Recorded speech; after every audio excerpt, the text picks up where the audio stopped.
Yeah, it's recording now. You got a song?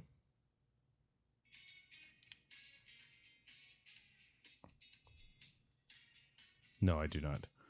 I'm trying to find something, but I'm like everything feels like it'd be especially bad at being. It'd be very, very much copyrighted. um, I don't know. Should this just be our intro? I was trying to find a song. And there's like,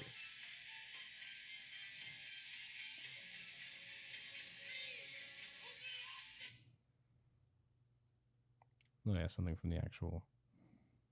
is it this one?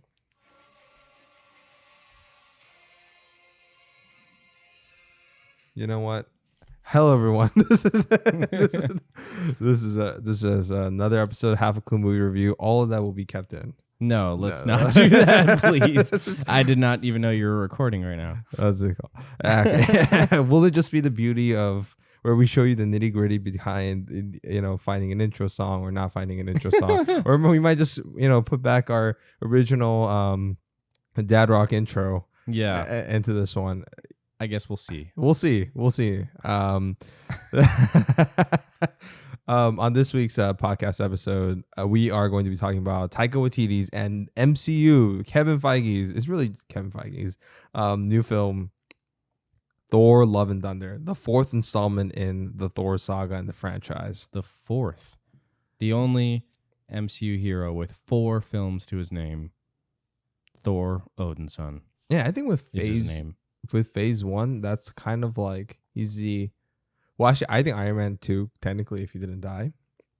But with the most potential for has the most potential for like almost infinite amount, considering he's a god and Avengers and stuff. Yeah, Thor could just keep coming around. I mean, I think all of them really have. I mean, they're comic book characters. Yeah. So they all have potential to just keep going on for like forever. You know. Yeah. Yeah, I mean, well, there's technically Captain America 4. They just announced. Yeah. With But it's not Steve Rogers Cap. no, It's not Chris Evans. It's it's Anthony Mackie's Falcon turned, new Captain America and stuff. Kind of curious. We'll see. I still haven't watched Falcon and the Winter Soldier. There's time. There's time. I can't wait. God, and this one. Okay, so let's first kind of a synopsis of this film. This takes place after the events of Avengers Endgame and Ragnarok, where Thor is in his fat bod and with the Guardians of the Galaxy. So he went from fat bod to god bod, and went on journeys with them. But suddenly he separates ways, and we'll get into that and how quickly he separates ways from Guardians of the Galaxy. Yeah.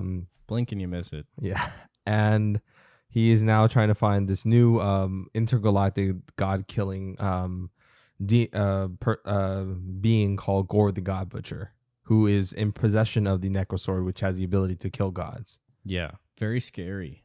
Yeah, for the one god he kills. Ooh. Yeah. Played by Christian Bale.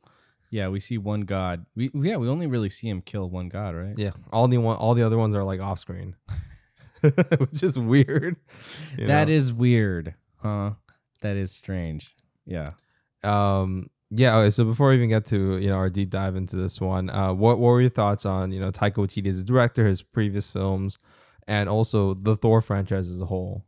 Oh, I've been a big fan of Taika Waititi since before he did Ragnarok. I guess I did. I think I saw the first thing I think from him was it What We Do in the Shadows at my What place? We Do in the Shadows. Or my parents' place. Yeah. Yeah, What We Do in the Shadows, and then eventually I saw Hunt for the Wilder People. Yeah, Hunt for the Wilder People, and then Thor Ragnarok. And I've seen him do other stuff too. Is it Jojo Rabbit, right? Oh yeah, Jojo Rabbit. It, yeah. I mean, I've been watching him on Our Flag Means Death. Right. He's great. Yeah. As Teach, right? I remember. That's his character's name on Our Flag Means Death, like Teach Blackbeard or whatever. Yeah, Ed. Yeah, Ed. Yeah. Ed something, but Blackbeard. Yeah, he plays Blackbeard. He is great. It's a great show. Go watch that. And then now Love and Thunder. Yeah, it's this one. It's for me. Taika Waititi. I really liked. I think for me, I really enjoyed this guy's films. His sense of style, his humor. Yeah. I loved his the what we do in the shadows kind of like his not even though I think New Zealand production technically, but it's not really shot there. I think, but like Is it not shot in New Zealand? I don't think it's all of it is, or did they shoot parts of it in London too? I think I forgot because they did go. Did they, actually? I'll have to double check. That's on wild. that. Yeah, I would be really surprised if it wasn't shot all in New Zealand. Yeah. Huh. Was but you know, I'll just count that in. But his New Zealand films, or from like when he was mainly a New Zealand filmmaker, were like my favorite from him. From like Boy, which was like I would recommend that. That's like one of his earliest. I know he had another one with Jermaine Clement, like Eagles and Sharks. But Boy, Hunt for the Wilder People, What We Do in the Shadows are my three faves from him. Yeah, And very good. It just he's like his hyper specific humor, like kind of fast paced, always like kind of in a weird way, like sometimes it's a little too self referential, or but usually very self deprecating type of humor style. Yeah, But it works for those films, and also kind of mixing in heart. And Thor Ragnarok at the time when it came out, I loved it. In recent years, it's kind of waned for me, in all honesty. it's one that I think it was felt very refreshing. Yeah. At the time for MCU, it was like, oh shit, like this is like a straight up comedy. It's very like it's new. It's injected all this like kind of energy and life into Thor that we just hadn't seen before. This was like, we'd only seen the first Thor, him in Avengers, and then the second Thor, which has like, so many issues, and then boom, it's like all this color and energy and comedic timing and everything. Chris Evans is like completely let off the leash, and he's able to like joke around everything. It's like, oh great. Oh yeah, we Chris saw Evans is potential. funny as Loki. And Oh, sorry, not Chris Evans. oh, I thought that's what you're referring to. No, I meant Chris Hemsworth. Yeah. But yeah, technically we also Yeah. see Chris Evans too. No, but he shows up in Thor: The Dark Thor World 2, yeah. Which was great. But no, in this one we get to see in that one we got to see like Chris Hemsworth actually being able to really joke around and have fun. Yeah. And that was really cool.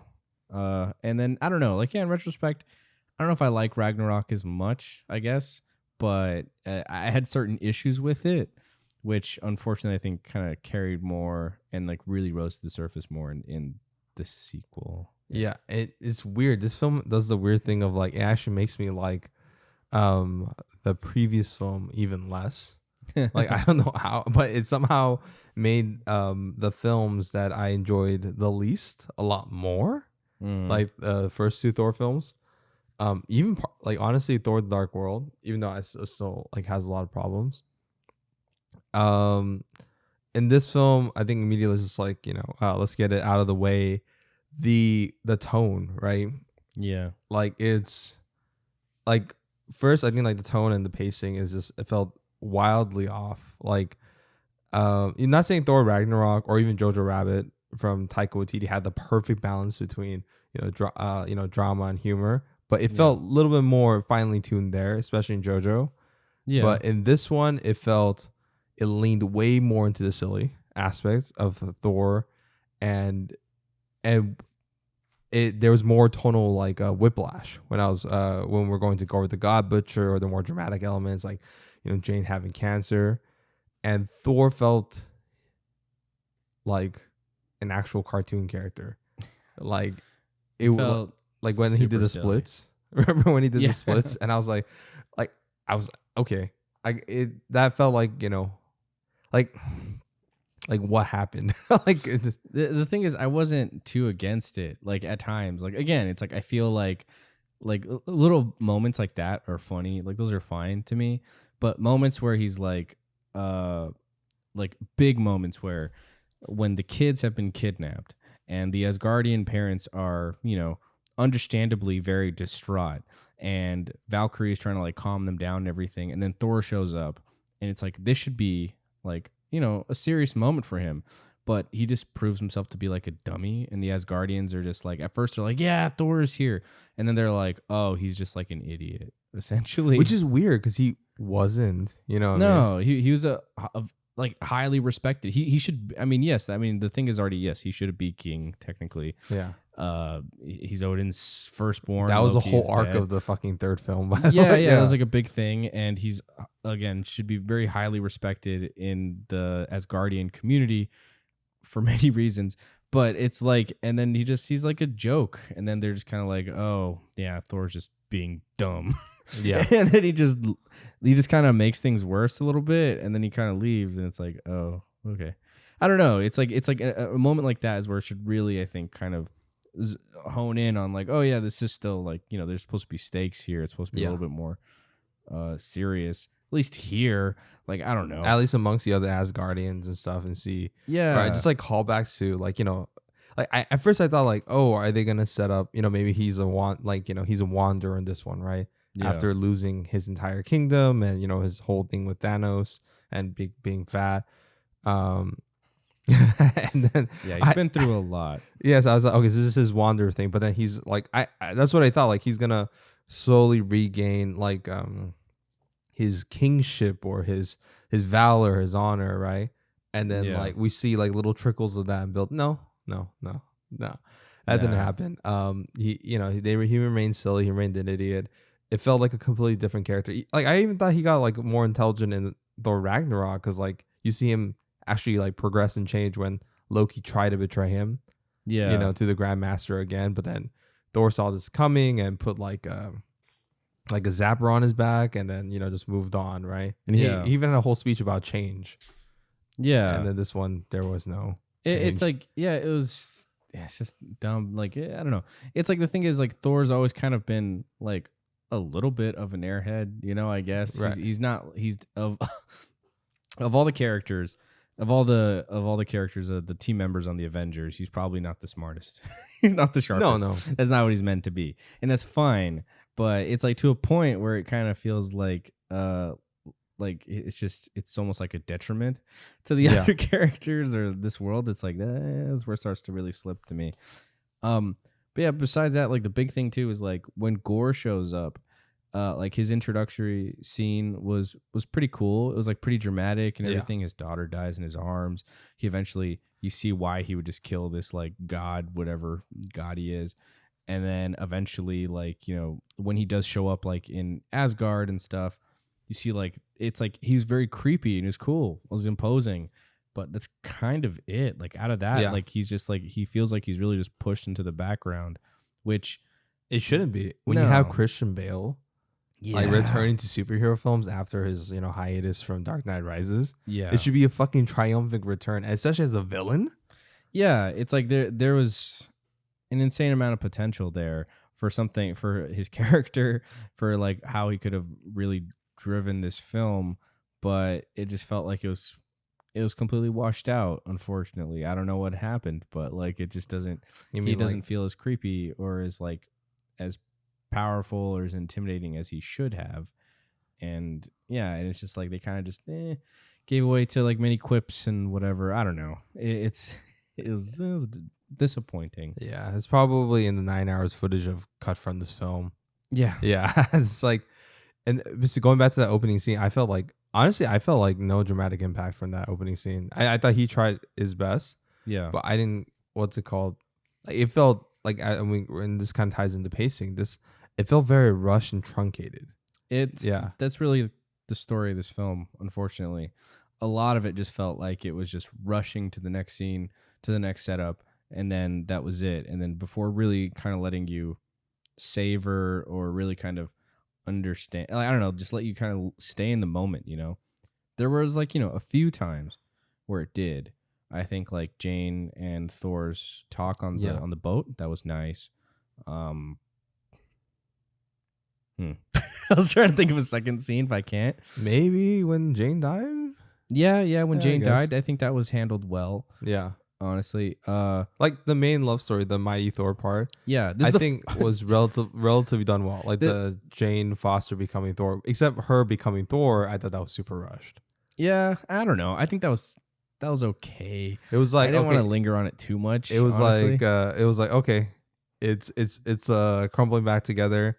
And then next scene, she's Thor, right? Yeah. There was like, I felt a couple of shots where like a full scene missing, right? Yeah. That's a huge fucking moment, right? Yeah. And that's why I was like rewatching for Kenneth Branagh's Thor, right? Mm-hmm. When Thor finally becomes worthy, and when Thor finally becomes worthy, and he after I think I forgot like the giant destroyer creature that Loki sends to kill Thor, and Yeah. he sacrificed himself so that everyone else could survive, and the hammer is like being reassembled, and you hear Odin's voice, and it's cutting back and forth between Odin, the hammer, and the hammer flies to Thor, and boom, he fully regains his power. Right, like Yeah. that was really marinated, except might have been ruined by too many canted angles. Kenneth Branagh, you need to chill on that shit.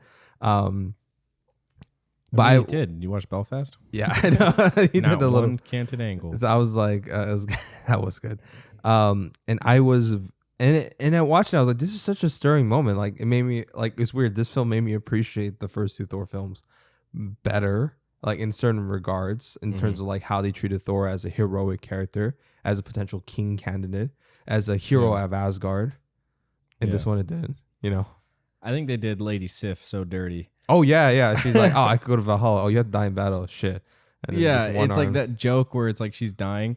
That almost felt like a joke by Taika, like just as like, oh, we forgot that like Lady Sif Sif was is even there. a thing. There's like, oh yeah, she's just dying, and I was like, I thought it would have been almost funny if they showed up she was just dead, because they had like that joke where when like Korg is talking about like all the different people that died in Thor's life, he's like, oh, that and then, guy. That yeah, guy. and those guys, do we remember their names? Nope, because nobody cares. I mean, that's totally more on the fault, I think, of the first two. Yeah. To be fair. Well, actually, the first film they tried. You know what I mean? Yeah, they tried. tried and they were there. And then the second film, nah, not as much. No, They were abandoned. and then the third one, they just killed them off like immediately, which I think annoyed a lot of people, but I didn't really, because I was just like, it's fine. They're not really doing much. But Lady Sif, I was like, I feel like they could have done a little bit more with her. I feel like if you watched Agents of S.H.I.E.L.D., she got like some more play in that at least. Yeah, she had more scenes in a TV show that's canonical to the show, to the fucking MCU. Yeah. But no, overall it's just kind of meh. Yeah, it's it's like so that yeah. I did wish there was a moment like that for Jane, right? Because in the Mighty Thor comics, which I was like, going through like, researching that and stuff, and the actual moment where she did become like Thor. Mm-hmm. And by the way, that like was a lot more heartwarming and touching. She's actually literally already like dying, like she's balding and stuff. Oh, wow. Yeah. And then after Thor becomes unworthy of having the hammer, the hammer is like reaching out and like trying to touch all the people who are most worthy, and there are all these different candidates, but he narrowed down Jane, right? Oh. Because Jane was like, despite her almost dying, she's still trying to do research, she's still trying to help people, she still understands the meaning of life. And then the hammer is like in this really kind of drawn out dramatic moment, like makes sure the Mighty Thor actually comes in, and she says, and then basically knows like, okay, this hammer is fucking up my chemotherapy, I'm still dying, but she still continues to do it. But this one is like she doesn't know and stuff like that, and just continues to use it. I mean, she knows at the end. Yeah. But then the fact that she knew from the beginning, just kept on doing it, made it more heroic. So they kind of took like, they also kind of, from my opinion, fucked up with that a little bit. I don't know. I think it was okay by the end when they reveal a bit essentially that it is killing her, and it gives her that little extra weight at the end when she decides to do it. But it's at the end though. Yeah. I think that they did miss the big opportunity of actually showing her becoming Thor and everything and having that moment. And I did actually appreciate like it's like that's why this movie, it was frustrating because I saw like potential for greatness like throughout, but like I saw like I really liked the scene, like the montage scene where they show them like dating, them really growing apart, him like accidentally making incantations. Accidentally blessing or enchanting. You forget that Mjolnir. his mom was like Freya and like a witch and stuff, so he probably has some magic. Yeah, he definitely does. And Odin too. As actually. Odin, he's a very high. He's the like one of the highest level Asgardians, so he can do that. So he just blessing Mjolnir to protect her, which I thought was great, honestly. So that made total sense to me. But yeah, just moments like when her and Kat Dennings' character are like talking about like her cancer, and it feels like so jokey and like quippy, and it's like, guys, it's like right now it's like this is not the time. Like, can we keep it? Like, we can keep the jokes later. You can end this scene with the joke if you want to, but like right now, she's like, I'm dying of cancer. She's like, I know, right? And it's just like, what? No, It I feel just like if feels anything, that's so so out of- insensitive to Yeah, actual people. It dealing feels with so out cancer. of place, and also, she looks fine. Like, I know everyone deals with cancer differently, but she's like stage 4, and she's Yeah. going through chemo, and it's like a big deal. Should look a lot and, worse. and she looks okay. I mean, later, of course, when she's like, when you see her like regressing more and more, it's more obvious. But I would have been in that okay if she was scene- bald, but like obviously when she's store, she has hair or whatever. yeah, Like that'd I be was fine. like, just to see, it's a visual indicator of like how late she is. Yeah. And 2, they also fucking with the jokes thing, like they included the Interstellar paper, like not just Interstellar, a lot. They even did it upside upside down in Hawkins. They like the fucking pencil through, dude. Like please, like why? This is just not the right time for that moment. You're Eh. dying of cancer. It's like.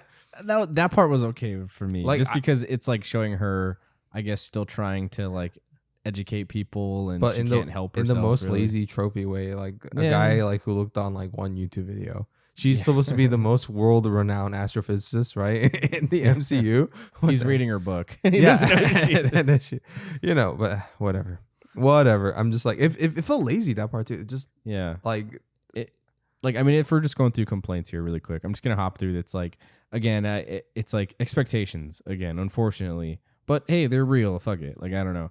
But like, well, Taika just won an Academy Award, so we should just have undue expectations on this. but like, him and the Guardians, like Thor and the Guardians, Oh my I was so gosh. hoping that they would have some kind of relevance to Yeah. his like journey or something, or to their journey. But they're just kind of there and gone, and that's really it. Wasted.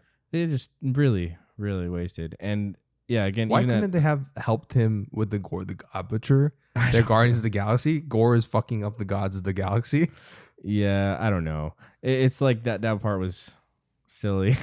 What? But not Chris in a Pratt good- had to good go voice way. Mario or something. Is that why he Yeah. couldn't fucking film? I guess so. Or James Gunn is like, no, don't touch my Guardians. That is me only. I don't know what happened, but it felt like, oh, okay. I guess he's just splitting ways. That's it.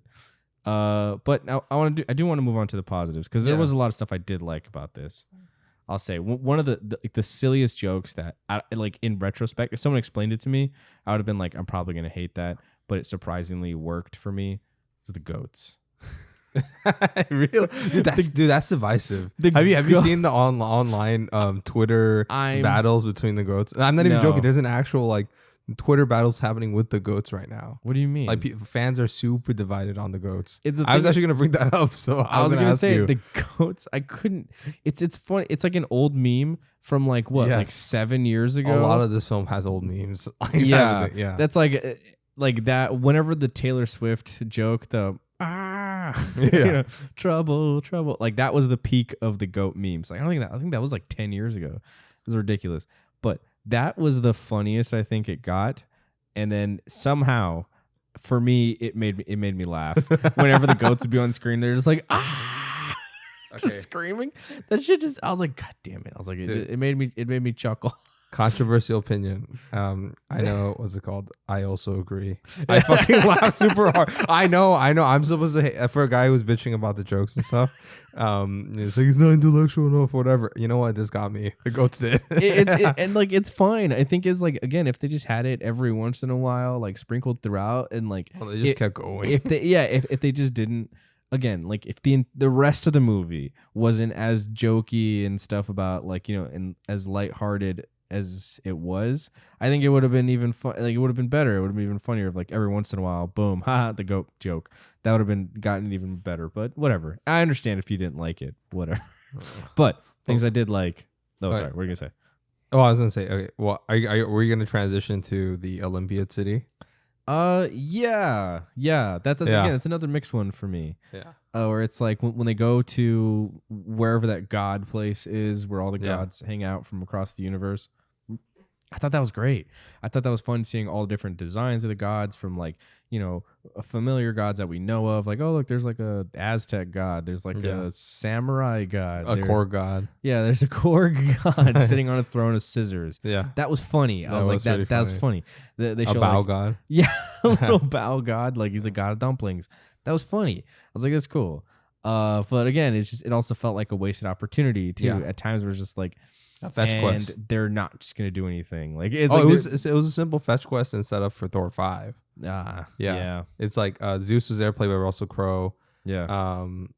And the whole point of that entire sequence was just for Thor to get Zeus's badass lightning weapon. Yeah. Yeah, Which was cool. it was.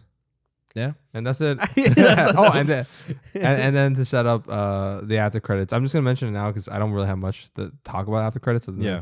Hercules, played by Brett Goldstein from Ted Lasso. That's cool to see Roy Kent there. I was surprised. I was like, and I know it was CGI because he's a skinny dude. Yeah. You don't think he's ripped like that, dude? No, because I saw him film for Ted Lasso season 3. He was still skinny. I just double checked afterwards.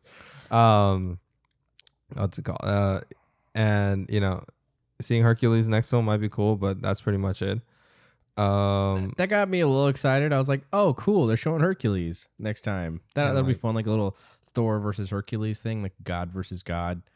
I mean, I guess no, well, unless if Taika directs it again, I'm actually kind of don't want Taika to come back, but I don't know. Give someone else a shot, or if it is Taika, I think Taika is very capable of doing something like this. I just don't.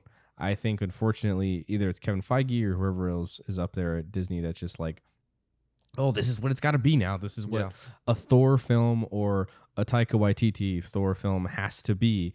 It's like, no, he's definitely more capable of doing like dramatic and maybe a little bit more complex stories here, but they seem to just don't want that anymore. You know what's hilarious? The Thor will return at the end. Yeah. Apparently, Taika, when he made the cut, he didn't put that in there, right? Which part? The Thor will return. Oh, Thor. Yeah. Okay. So when he watched the movie in theaters, just with regular people, he's Yeah. like, "Wait, what?" Yeah. So they added stuff in the movie without telling him. Yeah. Well, I mean, It's just hilarious. that's I mean, not that shocking, I think, for for a Marvel film. Which is like, it makes me kind of go like, we kind of talked about like Lena Headey was supposed to be. She got paid $7 million for Yeah. a role that was never in the film. I wonder what she played. Yeah. And Peter Dinklage, Jeff Goldblum's Grandmaster. Oh yeah. So like all of them were cut. And this movie's an hour 59. It just makes me kind of go, the whole idea of like studio interference and what the director's actual vision was, or was this actually just really Taika's like kind of own mishandling of the material? And actually, I don't think Chris Hemsworth is gonna probably come back in a Thor film without Taika. Really? Yeah, because he was about to like quit.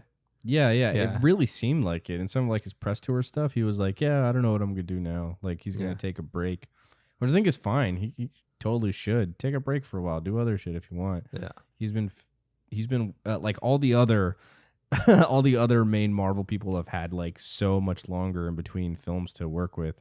Like Chris Hemsworth has been working pretty much continuously since the first Thor, Yeah. which is crazy. And he's the one who has to physically do the most out of anybody else too. So, I mean, I think that's fine. Yeah, he should take a break. Honestly, I think they should probably step away from Thor for like a little bit. They probably won't. Yeah, maybe Yeah, not. they probably won't. Especially whenever the after- next Avengers film after comes us, out. the audience, have informed Marvel with the money, $143 million. They're like, okay, we just keep on doing it right. Let's just do it again. Yay. Yeah.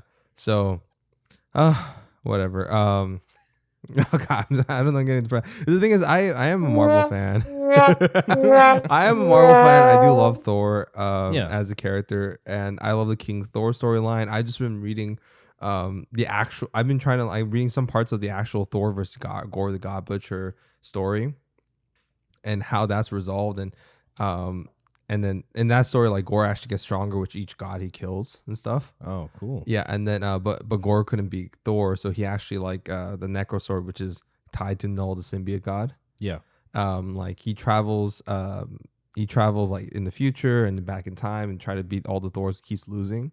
and all these Thors like meet up and stuff like that, and they have a moment where each of them talk about the trauma and the trauma they face. It's cool shit, and it got really deep into Norse mythology. Yeah. And none of it was here. I don't know. It's just like there's so much potential with this character from the comics and stuff like that. And it's sour. I'm getting more sour on this film. Like at first when I watched it with my girlfriend, I was like, yeah, and with you guys too. Actually, I was like, yeah, I have fun. It was fun. Yeah. But as the more I thought about this, and the more I felt like the film was, and then I watched the entire Thor franchise. Just finished Thor Ragnarok yesterday. If anything, kind of actually makes me wish they like went back to the tone of the first two films and like took elements that worked. Like actually, like in a weird way, Thor 2, other than the Malekith shit, Yeah. like actually I think got like the look right. Yeah. Like for a lot of the scenes like of Asgard and stuff, like the backlighting and like the gold, the way gold was lit. Yeah, I agree. That is one of the things that I did appreciate about Dark World. I know it's got tons of issues as well, but there's parts of it that I was like, ooh, that I think that works fantastically. Yeah. But also with like the majestic heroism of the first film, and Kenneth Branagh's Shakespearean sensibilities or whatever. Yeah. Like kind of worked. Like I think like I actually kind of wish Kenneth Branagh like continue with Thor in some ways, because now the first one was like a setup. Yeah. Right. So what would Kenneth Branagh have done with like a pure Norse mythology? Everything's already there. That would have been really fascinating. I think he would have really been able to bring something more to the table. But who knows, honestly, because also at the same time, it's like it's still Marvel Studios. They still would have probably have had tons of mandates, and I can't imagine Kenneth Branagh being too happy with that. Oh no, either. I know. Kenneth Branagh, Academy Award winning Belfast director. He's like, I won an Academy Award, and then he's like, well, Taika won one too, and we still fucking did. Yeah. It's, who knows? But I don't know.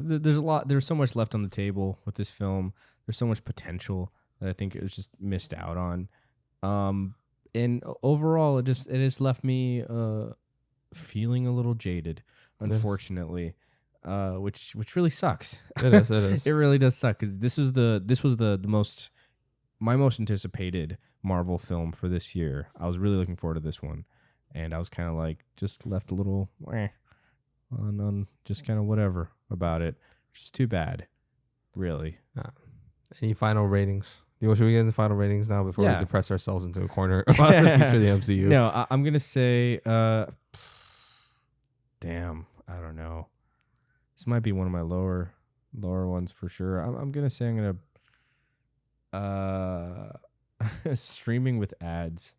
I think streaming with ads makes sense to me. Like if it's on TV, and it's just kind of around, I'm not gonna turn it off, because there was a lot of stuff I did enjoy about it. Like visually speaking, I think it's, again, they didn't lean quite as much into the Jack Kirby style as Ragnarok did. Right. Yeah. It didn't lean as much into like the heavy metal imagery either, which they were really pushing, at least in the marketing, which is why I didn't bring it up, because I didn't want to, because I'm like, I don't know how much that was marketing. That was like, hey, let's just do heavy metal.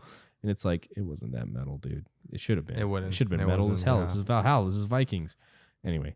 Yeah. It's just streaming with ads. Bargain bin. Oof. Yeah, I was. It was actually premium streaming, then went to bargain bin. Like, this is whatever you wanna. All right, well, that's about it. Thank you guys for listening to another episode of Half a Clue Movie Review. Yeah, sorry, energy is so low right now. It is late, and we both got off of work pretty late too. So, yes. Thank you guys. All right, see you next time. Bye bye. Bye bye.